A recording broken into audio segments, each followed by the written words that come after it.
And so I know we're talking about careers, we're talking about the work that we do, and the aspirations, if it's a career aspiration or an academic aspiration or a business aspiration, when you give it your all, you will fail in at certain times. But it really doesn't matter what you do after that. Take some time to mourn, but you have to get up and take some time to mourn well, right? You have to mourn well. I'll share one failure that I had. And if my professor watches this, I don't know if he knows about it. I And apologize. you will, because you will share the link. So I was studying for my quals, my qualification exam at Purdue. So I did so you do your quals to qualify to become a PhD candidate. Okay. And the exam, there's a math section and then there's your field section. So my section was astrodynamics. And the exam has like 5 questions, you select 4, right? And two questions, you know what area they're going to be. The other 2 will be focused on your area of research or planned research. So you kind of know what it will be, but you don't know what the questions will be. You just know it's this area. And so the strategy for studying for the quals was I studied everything, every page, every book, every topic every chapter on a particular topic. It was months and months and months of studying and knowing how to derive things. And I remember I got to this page where we were supposed to derive, and I'm going to get technical here, we're supposed to derive the Bayesian theorem. So it's a probability equation where it's a conditional probability function that you get to derive that has to do with statistics and distribution functions. And it was very theoretical, right? It's not really like math, it's just formulas and assumptions, and this is how probability and statistics work. And I remember when my professor was teaching this in class, he made a lot of mistakes when he went through it. And I think we had to wait for the next class for him to do it right. Wow. And I kept telling myself, well, he's never going to ask me that question because he wasn't able to do it in class the first time he taught it. And I kid you not, that was the question on the exam. Like the moment I saw it, I knew like, okay, I know. that was the question in the exam. And I knew that I failed the moment because you had to get all those questions right or mostly right. And I didn't know what to write. That is the only section I did not study. And I learned a lot from that experience. And so thankfully, we're allowed to retake your quals the second time. If you fail it the second time, you're out. So I had one more chance. And I remember after the exam, I went back and looked at my notes and I studied that section. I mean, it took me like 10 minutes, And I'm like, why did I not study that section? So I failed the quals, but then I retook it again and I made it through. But I learned something so valuable, right? That I would have never learned if I passed the quals, right? And so many things, number one, I mean, it's about assumptions. Like assume if he doesn't know this, he's not going to expect me to know. Trying to do not set your bar based on other people's bars, right? Because the bar that they have yesterday is not the bar they're going to have tomorrow. He went back and came back the next day and taught it and got it right. And so he became a better person the next day. What excuse did I have? I came out of that exam, I studied the section, and then I understood how to do it, so I learned that I had to always be a constant learner, right? And but the way you were saying, like you look at someone, you're like, oh, they're so up there, I'm never going to be that way. And so we should never set bars for ourselves and say, this is all I can be, always constantly learning. We will always surprise ourselves on the things that we can do. Right. Yeah. Oh my goodness. And that also, I want to, and not to belabor this point on failure, but factoring in failure. This is what you were saying, right? So failure is not an option, meaning that we're not abandoning this pursuit. Right. Because life happened, right? Yeah. But to start off saying, life will happen. Yes. Right? Yeah. So it doesn't matter that, well, despite the fact that it will happen, I am going there. There's this, I'm on a quest, right? Yes. Yeah. And I am going to get to the end of this and I'm going to win whatever it is that I'm, that I'm like, or attain whatever level. Right. pain. And Yeah. I think that a lot of people, I mean, because I coach, Yes. a lot of people are stuck because they failed sometime in the past in Mm, the process. So they mm. didn't learn. I mean, failure will just freeze you up. They didn't learn from Yes. Mm, they thought that was finality. And so now, each time an opportunity or something that is aligned shows up, they tell mm. themselves that they're a failure. Yeah. And Yeah.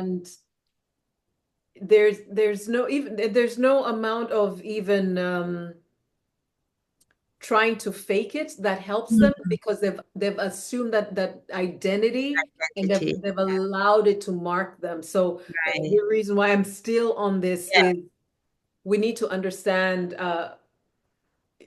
like the story of the Spanish captain who burned all their ships, and they're like, Yes. we're going to this new land. We're either going to fight whatever we fight Mhm. there and conquer, and this is now our Yes. new land, or we'll die trying. We're not Yeah. going back to Spain, We're not going back. right? Yes. Yeah. So failure is not an option in that respect, but life Mm-hmm. will happen in Yeah. between. And so what you're going to do is pause, look at the Mm-hmm. constraint, Recalibrate. Yeah. Yeah. recalibrate, right? Yeah. And move forward, whatever that looks like. And Yeah. I wonder then, because you sounded, when you were talking about, so I was thinking, okay, maybe astronomy, but then astronomy keeps you here, it's not taking you out there. And you did a couple of pivots, Yes. still heading in this, to the Right. destination that you wanted to. Yes. And sometimes people get stuck, not just because of failure, but it just doesn't look like the path I would have liked to take. Right. Yeah. Yeah. What can you speak to that it may not be a clear path sometimes? Yes, the path is never clear. I Mm, mean, maybe for some people it is, right? So, or sometimes I think maybe we need to let go of the imagine. I want to, and when I say imaginary, I don't mean it in a condescending manner. yeah, It's so you haven't, you know where you are today, yeah, right? I know the destination that I want to go. And then we sometimes paint the color of and the scenery of the path, yeah, to get there. There's going to be a bridge here. yeah, And I know there's a mountain there. There's going to be a Sherpa to take me over the mountain. yeah, But then you get there's no Sherpa and there's an avalanche and yeah, it's and yeah, you went there with your bathing suit. What do you do? yeah, So life is like that, right? And so what I have to say to people is yes. And so, like, you're a student, I finished Form 4, I want to go to college. The goal, a bachelor's degree. Clear, there are years, each year has its courses. You have to do well in these courses, and that's how you get there, right? And we know that, and they give you a curriculum, like you can see it. That is your path, yeah, right? But life as we know it, and that's why I like rocket science so mm, much. The mm, more I learn about it mm, and the physics and the beauty of it, science is so beautiful.